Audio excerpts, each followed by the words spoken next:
नमस्कार, स्वागत है आपका कथाकल्प में। आज की व्यंग्य रचना है विकलांग श्रद्धा का दौर। लेखक हैं हरिशंकर परसाई और स्वर है प्रवीण दीक्षित का। अभी अभी एक आदमी मेरे चरण छूकर गया है। मैं बड़ी तेजी से श्रद्धेय हो रहा हूं, जैसे कोई चलतू औरत शादी के बाद बड़ी फुर्ती से पतिव्रता होने लगती है। यह हरकत मेरे साथ पिछले कुछ महीनों से हो रही है कि जब तब कोई मेरे चरण छू लेता है। पहले ऐसा नहीं होता था। हाँ, एक बार हुआ था, पर वह मामला वहीं रफा दफा हो गया। कई साल पहले एक साहित्यिक समारोह में मेरी ही उम्र के एक सज्जन ने सबके सामने मेरे चरण छू लिए।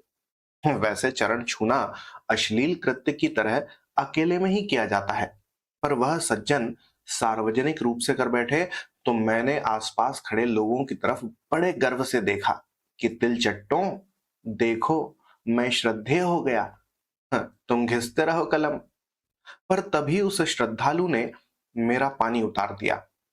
उसने कहा, भैया, अपना तो यह नियम है कि गौ ब्राह्मण कन्या के चरण जरूर छूते हैं। यानी उसने मुझे बड़ा लेखक नहीं माना था, बम्मन माना था। श्रद्धेय बनने की मेरी इच्छा तभी मर गई थी। फिर मैंने श्रद्धेयों की दुर्गति भी देखी।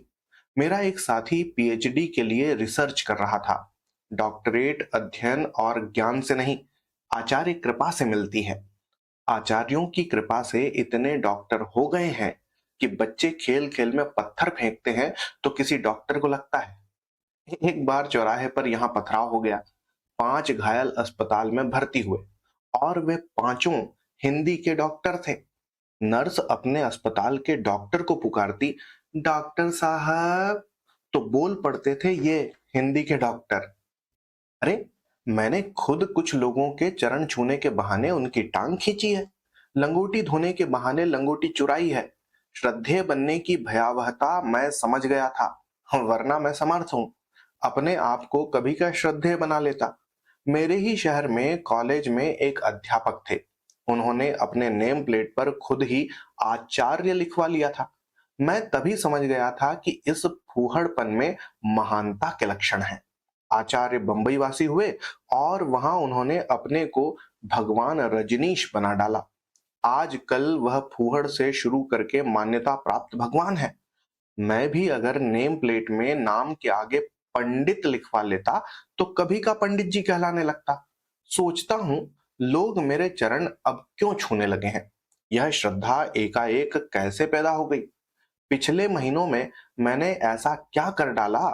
कोई खास लिखा भी नहीं है, कोई साधना नहीं की, समाज का कोई कल्याण भी नहीं किया, दाढ़ी नहीं बढ़ाई, भगवा भी नहीं पहना, बुजुर्गी भी कोई नहीं आई। लोग कहते हैं ये वयोवृद्ध हैं और चरण छू लेते हैं। वे अगर कमीने हुए तो उनके कमीनेपन की उम्र भी 60-70 साल हुई। लोग वयोवृद्ध कमीनेपन के भी चरण छू लेते हैं। मेरा कमीनापन अभी श्रद्धा के लायक नहीं हुआ है। इस एक साल में मेरी एक ही तपस्या है कि टांग तोड़कर अस्पताल में पड़ा रहा हूं। हड्डी जुड़ने के बाद भी दर्द के कारण टांग फुर्ती से समेट नहीं सकता।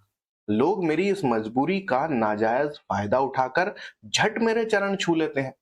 हम्म, फिर आराम के लिए मैं तख्त पर लेटा ही ज्यादा मिलता हूँ। तख्त एक ऐसा पवित्र आसन है कि उस पर लेटे दुरात्मा के भी चरण छूने की प्रेरणा होती है। क्या मेरी टांग में से दर्द की तरह श्रद्धा पैदा हो गई है? तो यह विकलांग श्रद्धा है। जानता हूं, देश में जो मौसम चल रहा है उसमें श्रद्धा की टांग टूट चुकी है। तभी मुझे भी यह विकलांग श्रद्धा दी जा रही है। लोग सोचते होंगे इसकी टांग टूट गई है, यह असमर्थ हो गया, दयनीय है। आओ, इसे हम श्रद्धा दे दें। हाँ, बीमारी में से श्रद्धा कभी कभी निकलती है। साहित्य और समाज के एक सेवक से मिलने मैं एक मित्र के साथ गया था। जब वह उठे तब उस मित्र ने उनके चरण छू लिए। बाहर आकर मैंने मित्र से कहा, यार, तुम उनके चरण क्यों छूने लगे थे? मित्र ने कहा, तुम्हें पता नहीं है, उन्हें डायबिटीज हो गया है। अब डायबिटीज से श्रद्धा पैदा करे तो टूटी टांग भी कर सकती है। इसमें कुछ अटपटा नहीं है। लोग बीमारी से कौन फायदे नहीं उठाते। मेरे एक मित्र बीमार पड़े थे। जैसे ही कोई स्त्री उन्हें देखने आती, वह सिर पकड़कर कराहने लगते। स्त्री पूछती, क्या सिर में दर्द है? वे कहते, हाँ, सिर फटा पड़ता है। स्त्री सहज ही उनका सिर दबा देती। उनकी पत्नी ने ताड़ लिया, कहने लगी, क्यों जी, जब कोई स्त्री तुम्हें देखने आती है तभी तुम्हारा सिर क्यों दुखने लगता है? उसने जवाब भी माकूल दिया, कहा, अरे तुम्हारे प्रति मेरी इतनी निष्ठा है कि पर स्त्री को देखकर मेरा सिर दुखने लगता है। जान प्रीत रस इतने माही। श्रद्धा ग्रहण करने की भी एक विधि होती है। मुझसे सहज ढंग से अभी श्रद्धा ग्रहण नहीं होती, अटपटा जाता हूँ। अभी पार्ट टाइम श्रद्धेय ही हूँ। कल दो आदमी आए, वे बात करके जब उठे तब एक ने मेरे चरण छूने का हाथ बढ़ाया। हम दोनों ही नौसिखिए। उसे चरण छूने का अभ्यास नहीं था, मुझे छुआने का। जैसा भी बना उसने चरण छू लिए, पर दूसरा आदमी दुविधा में था। यह तय नहीं कर पा रहा था कि मेरे चरण छुए या नहीं। मैं भिखारी की तरह उसे देख रहा था। वह थोड़ा सा झुका, मेरी आशा उठी। फिर वह सीधा खड़ा हो गया, मैं बुझ गया। उसने फिर जी कड़ा करके कोशिश की, थोड़ा झुका, मेरे पांव में भड़कन उठी। फिर वह असफल रहा, वह नमस्ते करके ही चला गया। उसने अपने साथी से कहा होगा, तुम भी यार कैसे टुच्चों के चरण छूते हो। मेरे श्रद्धालु ने जवाब दिया होगा, काम निकालने को उल्लुओं से ऐसा ही किया जाता है। इधर मुझे दिन भर ग्लानि रही, मैं हीनता से पीड़ित रहा। उसने मुझे श्रद्धा के लायक नहीं समझा। ग्लानि शाम को मिटी जब एक कवि ने मेरे चरण छुए। उस समय मेरे एक मित्र बैठे थे। चरण छूने के बाद उसने मित्र से कहा, मैंने साहित्य में जो कुछ सीखा है वो परसाई जी से। मुझे मालूम है वह कवि सम्मेलनों में हूट होता है। मेरी सीख का क्या यही नतीजा है? मुझे शर्म से अपने आप को जूता मार लेना था, पर मैं खुश था। उसने मेरे चरण छू लिए थे ना। अभी कच्चा हूं। पीछे पड़ने वाले तो पवित्रता को भी छिनाल बना देते हैं। मेरे ये श्रद्धालु मुझे पक्का श्रद्धेय बनाने पर तुले हैं। पक्के सिद्ध श्रद्धेय मैंने देखे हैं। सिद्ध मकरध्वज होते हैं। उनकी बनावट ही अलग होती है। चेहरा, आंखें खींचने वाली, पांव ऐसे कि बरबस आदमी झुक जाए।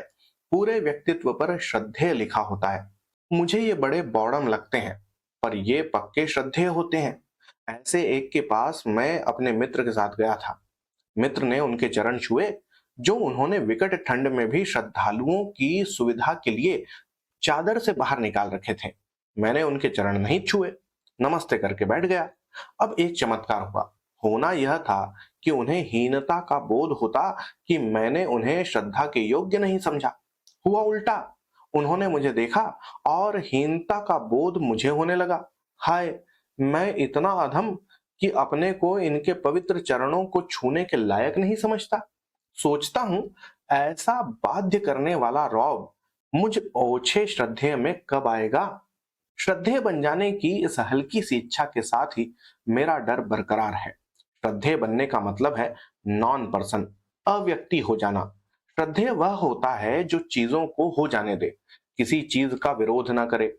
जबकि व्यक्ति की चरित्र की पहचान ही यह है कि वह किन चीजों का विरोध करता है। मुझे लगता है कि लोग मुझसे कह रहे हैं कि तुम अब कोने में बैठो, तुम दयनीय हो, तुम्हारे लिए सब कुछ हो जाया करेगा, तुम कारण नहीं बनोगे, मक्खी भी हम उड़ाएंगे। और फिर श्रद्धा का यह कोई दौर है देश में। जैसा वातावरण है उसमें किसी को भी श्रद्धा रखने में संकोच होगा। श्रद्धा पुराने अखबार की तरह रद्दी में बिक रही है। विश्वास की फसल को तुषार मार गया। इतिहास में शायद कभी किसी जाति को इस तरह श्रद्धा और विश्वास से हीन नहीं किया गया होगा। जिस नेतृत्व पर श्रद्धा थी उसे नंगा किया जा रहा है। जो नया नेतृत्व आया है वह उतावली में अपने कपड़े खुद उतार रहा है। कुछ नेता तो अंडरवियर में ही है। कानून से विश्वास गया, अदालत से विश्वास छीन लिया गया। बुद्धिजीवियों की नस्ल पर ही शंका की जा रही है। डॉक्टरों को बीमारी पैदा करने वाला सिद्ध किया जा रहा है। कहीं कोई श्रद्धा नहीं, विश्वास नहीं। अपने श्रद्धालुओं से कहना चाहता हूं, यह चरण छूने का मौसम नहीं, लात मारने का मौसम है।